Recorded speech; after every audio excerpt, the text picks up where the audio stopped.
Dear children, welcome to this channel. Let us complete the remaining problems of exercise 3.1 in this video. Okay.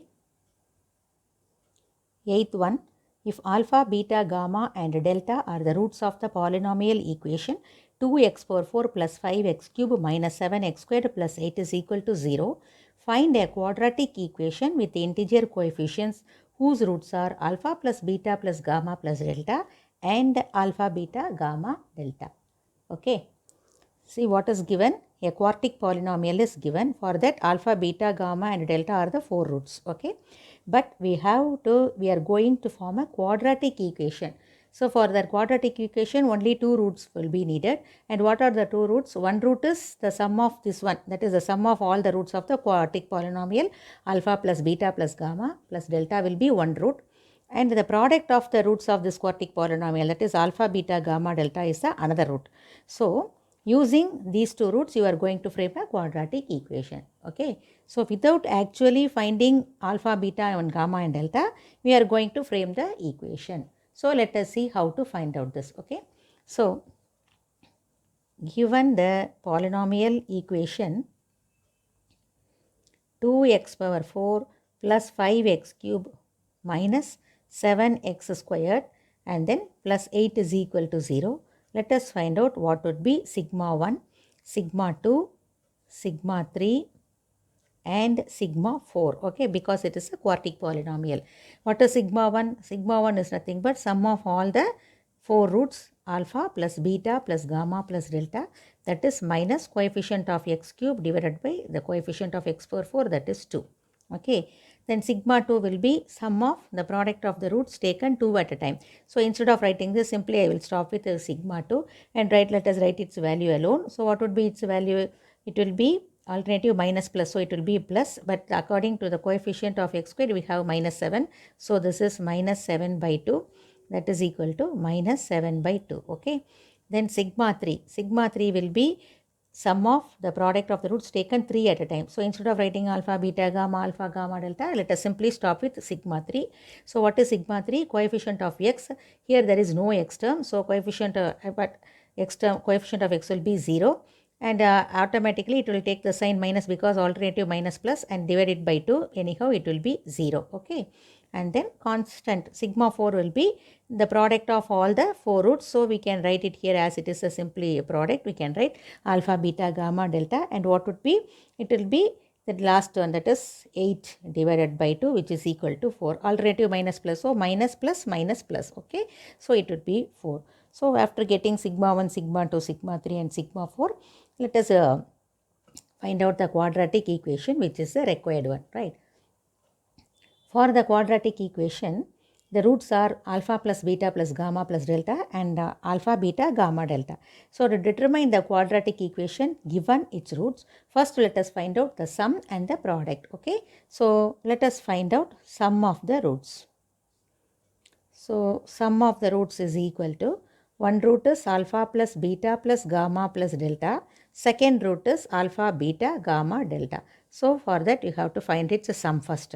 So in the here, for that we are going to use the sigma 1, sigma 2, sigma 3, sigma 4.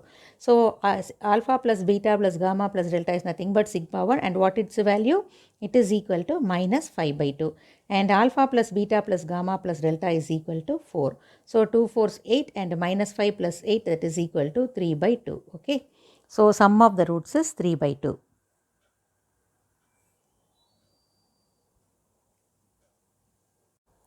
Then let us find out the product of the roots. Okay. Product of the required root. Product of the roots is equal to alpha plus beta plus gamma plus delta into alpha, beta, gamma, delta. So its value is minus 5 by 2 into 4, that is equal to minus 10. Okay. So even it is not necessary to write sigma 2 and sigma 3. But why I have written sigma 2 and sigma 3 means because you may not have noticed about the x term, because x term is not present here. So instead of y, if you write in this order, you will never leave this 0. That is x, we will take the coefficient of x to be 0. So we will never leave 0. So that sigma 4 will be exactly 8 by 2. Okay.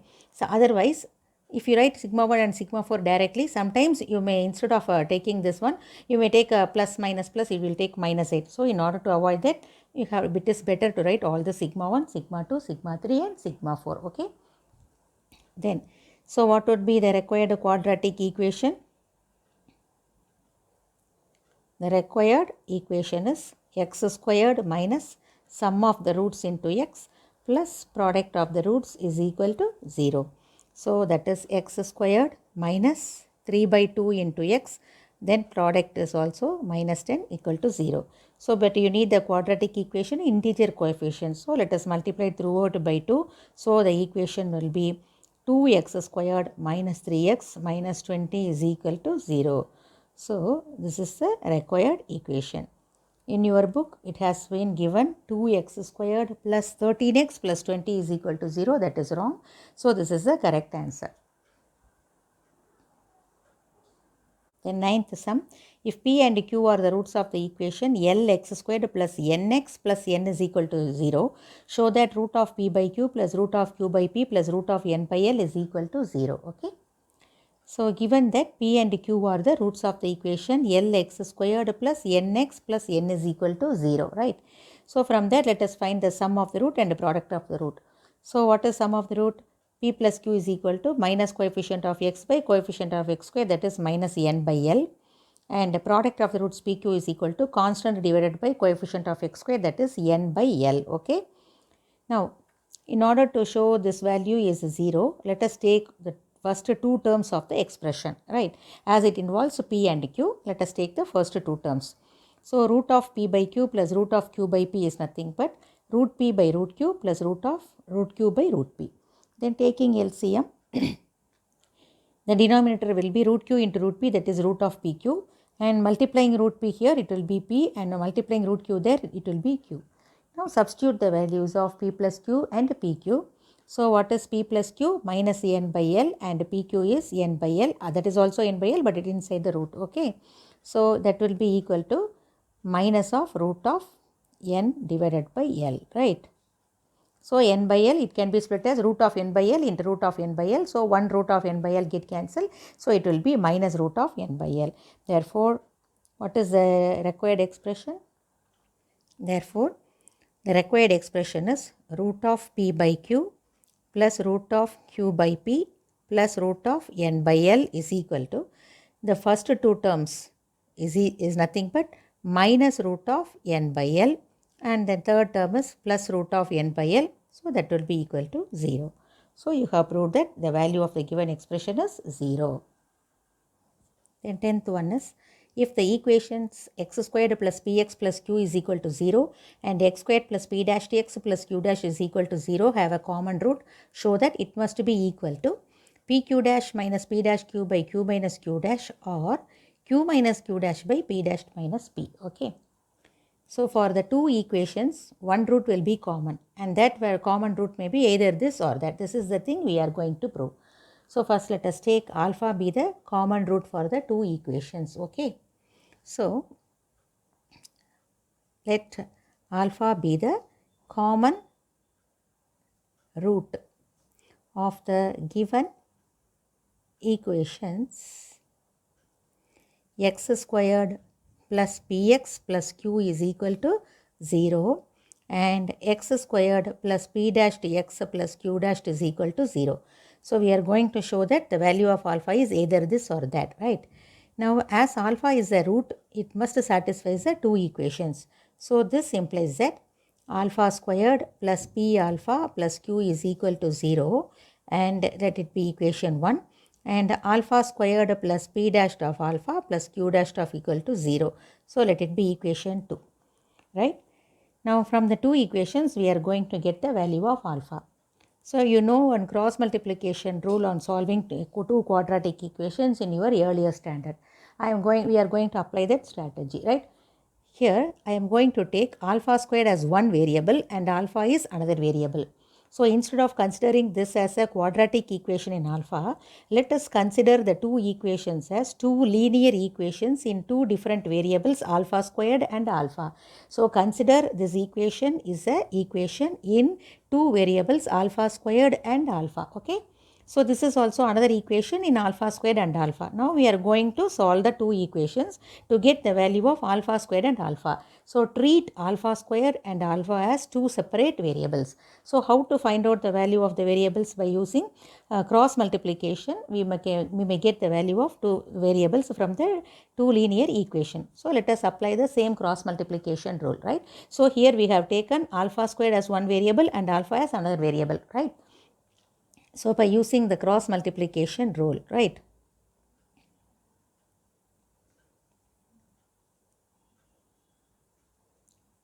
Using cross multiplication rule, alpha squared and alpha as constant is in the same side, right hand side, it would be taken to be 1. And here you will first write the coefficient of p alpha and then the constant term. So p q and then coefficient of alpha squared 1 and then again we will repeat this p. Then for the second equation, we write the coefficient of alpha, that is p dash, and then the constant q dash and coefficient of alpha squared as 1 and again this p dash, okay. And then here you have to multiply these two and subtract the product of these two. So do you remember the cross multiplication rule? So in order, this cross multiplication rule is used to get the value of the two variables in from two equations, right? So alpha squared divided by pq dash minus p dash to q, which is equal to alpha divided by q minus q dash, that is again 1 divided by p dash minus p, okay. So here we are treating alpha squared as one variable and alpha as another variable, and we are going to get the value of alpha squared and alpha by using the cross multiplication rule, right? So alpha squared is equal to, combining the first and the last, we have alpha squared is pq dash minus p dash to q divided by p dash to minus p, okay, or alpha is equal to, combining these two, we have q minus q dash divided by p dash to minus p. But you need the value of alpha alone. So you got the value of alpha as one value as q minus q dash by p dash to minus p, okay. But if you combine the first one and the third ratio, we get the value of alpha squared. But you need the value of alpha alone. So what we are going to do, let us combine these two. So combining these two, we have alpha squared by alpha, right? Alpha squared by alpha is equal to pq dash minus p dash to q divided by q minus q dash.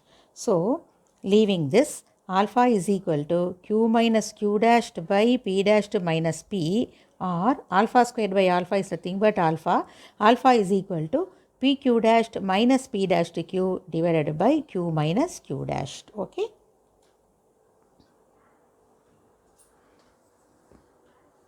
So listen here, you should not treat this as a quadratic equation in alpha. Even though we are going to get the value of alpha, we should not treat this as a quadratic equation in alpha. Instead, we are going to treat this as two linear equations, as considering alpha squared as one variable and alpha as another variable, okay. And then by using the cross multiplication rule, we get the value of alpha here, and then by comparing the first and the third ratio, we get the value of another value of alpha as pq dash minus p dash to q divided by q minus q dash. 11th one, formulate into a mathematical problem to find a number such that when its cube root is added to it, the result is 6. See, we are not going to solve this, just we are going to frame the equation alone, okay. So to find a number, you are going to find a number, right, according to this condition. So let us take the number to be x. Let the number be x. So given that when it is cube root is added to it, so its cube root is x to the power 1 by 3. So when it is added to this number x, the result is 6. So this is the equation, okay. But it is not a cubic polynomial equation, because the polynomial equation, the degree should be an integer. It should not be a fraction. So you have to remove this. So and then you are going to formulate an equation, okay. So how we are going to remove this? Let us take this x to the power 1 by 3 is equal to 6 minus x, okay. Let us move this x. So in order to remove this 1 by 3, that cube root, you have to cube on both sides. So taking cube on both sides,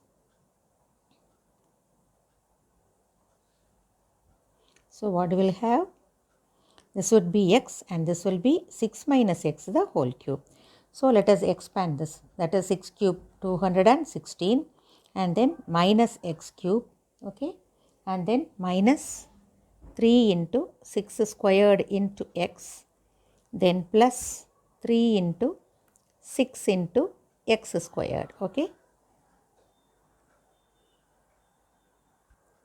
That is a cube minus b cube minus 3a squared b plus 3a b squared. So using that formula, that is 216 minus x cube minus 6 squared is 36 and 36 into 3 will be 108x, then plus 3 into 6 is 18x squared, okay.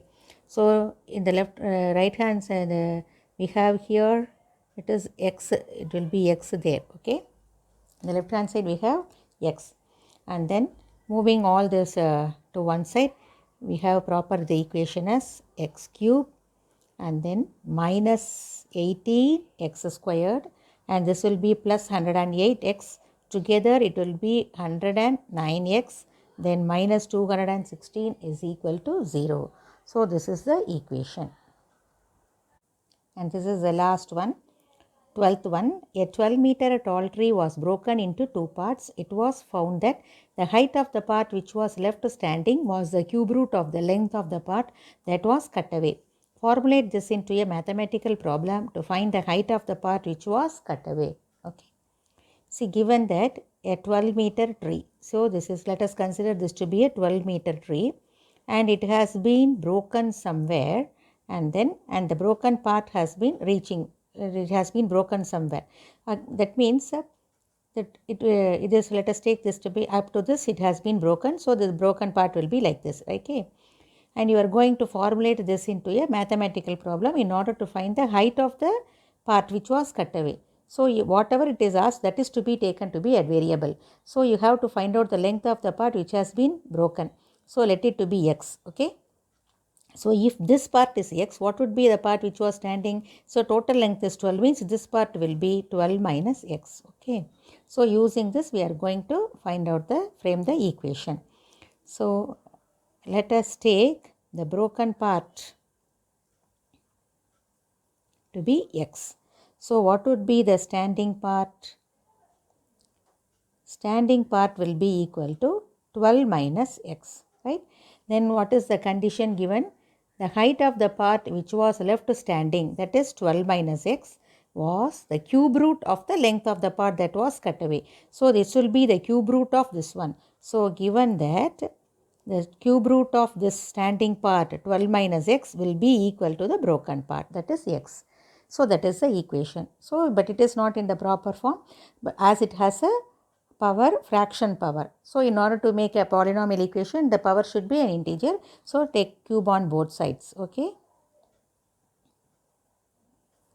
So taking cube on both sides, what you will have?